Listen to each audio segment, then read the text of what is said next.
Hey guys, here is the second video that I promised y'all. I'm sorry that I'm late uploading.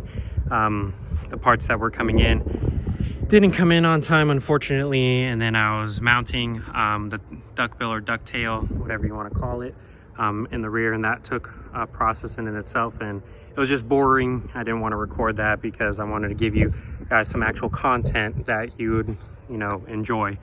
So here is my 2008 328xi. It is an auto, but I have no problems with it. Of course, I do love manual, but this was my daily. I did have an 1997 E36 M3 coupe. That was my track toy, and then this one was my daily. But just quick story on that end. My M3 got totaled when I parked it in the street by my neighbor, and that one had everything, fully built motor. It was getting ready for boost, all the suspension parts, everything polyurethane bushings, front and rear subframe reinforcements, sway bars, bucket seats, you name it, I had it. But now this has led me to this beautiful car right here and modifying this one, and I love it. I do plan on, I don't know if I'm going to keep it auto or manual, but I do plan on doing an M57 swap out of a 335D, and that in itself, they all came in autos, and some people have done a manual swap from a 330D, but of course I would need to ship that over from Europe, and still people, I heard on the forums that they've been eating through clutches and transmissions because of all the torque and power that it produces. And so yeah, that's a different story. But here is the duckbill. I did wrap it in a 3M Avery carbon fiber wrap. It is a bit messy right now because it did rain, so I do apologize. But yeah, I know it's not a lot of people's taste because it's fake carbon, and I do plan on in the future actually making my own mold and doing a actual carbon duckbill or ducktail, whatever you want to call it again. But yes, this is the prototype for now. I do love the end product. That's what took 2 months to come in, or 1.5 to 2 months, and then I had to mount and install it and all that good stuff. It looks fantastic. I only did the carbon look because I didn't want to paint it black and have it get lost in the body line. As you could tell, it does make it look more aggressive right there. Has a nice little divot. And I have a surprise. I did a custom exhaust setup onto my car, and it is a 3-inch single exhaust to a Godsnow muffler. I know it's not a lot of people's taste, but I do love the way how it looks. It makes it look aggressive and makes it have a bigger ass, which I like to say. Part of my language, but I do love it. That was a major part of really my modifications, you could say, on my car, because I'm trying to lighten this platform up. It's a pretty heavy car, and I want to lighten it up as much as possible because it does have the all-wheel drive, so that makes it much heavier, and I believe it's like 3,800 pounds if I'm not mistaken. So that in itself, I did measure of what the stock to what I use, and due to the lightweight materials that I used for the exhaust, I did end up saving 80 pounds. And of course, now getting into suspension wise, well, let me go back to exhaust. I do apologize. That second section, the Y pipe goes from the secondary cats all the way out the back. It's just a single exhaust to the muffler, or a single 3-inch all the way to the muffler. And I do plan on doing on Wednesday, deleting the secondary cats, because I'm just really doing this in sections, because I want to see the first section. What I was going to do, I was going to still do the 3-inch single, but it is tight, so I had to do a little bit more research for me and my exhaust guy. we had to do a little bit more research because it is tight down there. Of course, all you guys with the E90 platforms, you know what I'm talking about. So it's very little room for me to go in there, and I have to do a lot of bends or a lot of pie cuts. So, you know, labor does end up getting a little bit higher with what I want, but I'm trying to, that's really what my main goal with this car is, just lighten it up. But since it still is my daily, I don't want to make it to the point, you know, where I'm taking out the rear seats or anything like that, or making it unreliable or uncomfortable when I do drive the vehicle. So in that sense, that's where I'm trying to lose weight. So losing weight is free horsepower, and you don't have to mess with the motor. And plus, I really don't intend on doing any more modifications to the motor wise, as you can see in quotations, because you can't really squeeze out a lot of power out of these N52 motors. You know, the most that you can get out of it is what, maybe 290 horsepower. So what, to the wheels, we'll say just 260. So 260 wheel horsepower, and plus she's a big girl, so it's really not that, you know, it's not worth it for me to spend a lot of money on the motor if I know that I'm really going to do that M57 swap in the future. But going on to suspension wise, where I also did lose a good chunk of weight, which I did BC Extreme Lows, the BR series. I went with the Extreme Lows because I really don't plan on slamming the car, because I did do track spec height, because I do track this car. I have taken it to Circuit of the Americas, COTA, up in Austin. It did phenomenal, and I absolutely love the car.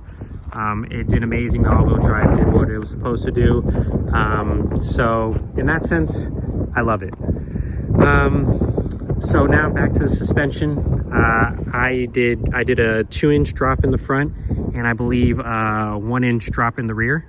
And the reason why I got the Extreme Lows is because the all-wheel drive, it sits higher in the front than in the rear-wheel drive model. So that's why I dropped it a little bit lower.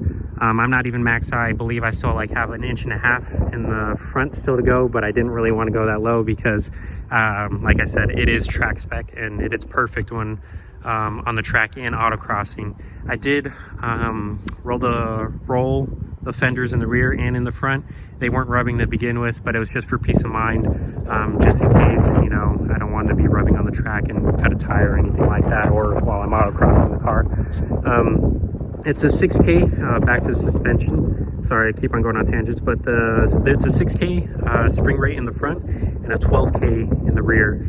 It is very comfortable. It's not bumpy when I'm daily driving, and it does do the job on the autocross events and at the track.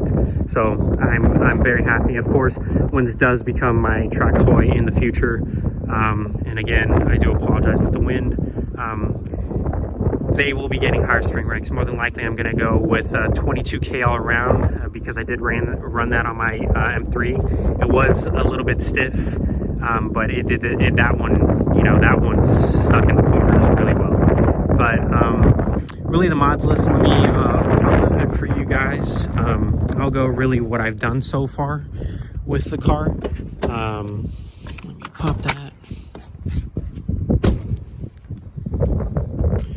So going on really to the mods list, it's really not modifications. I just use MPG mods really with this car. But I don't know if you can see, I did a Rev Motorsports. I don't know if you can see, it's a little bit too dark. I do apologize. But I do have Rev Motorsports silicone intake boot, charcoal filter delete, Canon drop-in filter, and then I have the ECS tuning air scoops in the rear. I absolutely love it. It you know, it's a little bit more throaty, and on the throttle, I'm not really noticing horsepower gains, but I am noticing good MPG, better than it was stock, so I'm happy about that. I do have a stage 3 intake manifold waiting at home, but of course I'm not really trying to break the bank when it comes to loading a tune, because I'm still trying to find a tuner here locally in San Antonio, Texas, that would be able just to load a 330i tune, which is just a remap pretty much. So I will be able to use that intake, the stage 3 intake, which all the stage 3 intake is from a 330i, and it has diesel valves and that's able to control, it's like electrical modules that is able to control the flaps on the intake to direct the airflow better and more for performance or for better for economy.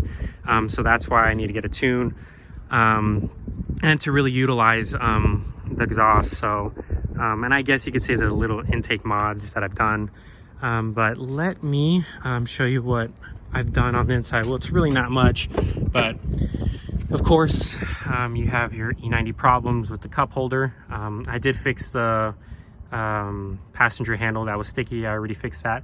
I did do the Burger Motorsport, or the Burger Tuning Motorsports, or however you pronounce it. I did do the retrofit kit, the wiring kit. I am going to be swapping in a paddle shifter from a 335i from one of my buddies, because he doesn't really use his paddles. He just drives his car and he doesn't really, you know, hoon on it that much. And of course, I would love to have controlling over the gears as I'm going through the corners at, you know, autocross events or track events, and just enjoy it and, you know, try to have that manual feel again, which I also miss. But yeah, I'm sorry I didn't get a video of that, it was a very simple video. I just didn't really have that good amount of lighting in my garage, and I just figured I wasn't really doing much. It wasn't going to be a boring video anyways. So all that you do is you just attach it underneath the shifter boot right here. You attach these blue wires. I'll put the link in the description below. And I just rerouted the wiring. I didn't go through in here, which most people do. I just rewired it on the side, popped this screw down a little bit, fed the line through here, and then fed it up into here. And now whenever I switch to that paddle shifter, I'll be able to use paddle shifters on this vehicle. So that's pretty cool. I will now give you guys a little exhaust rev, a little bit of a drive-by, and just show you how it sounds.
So I hope I got good that for you guys. And here again, here's the muffler sounding up close.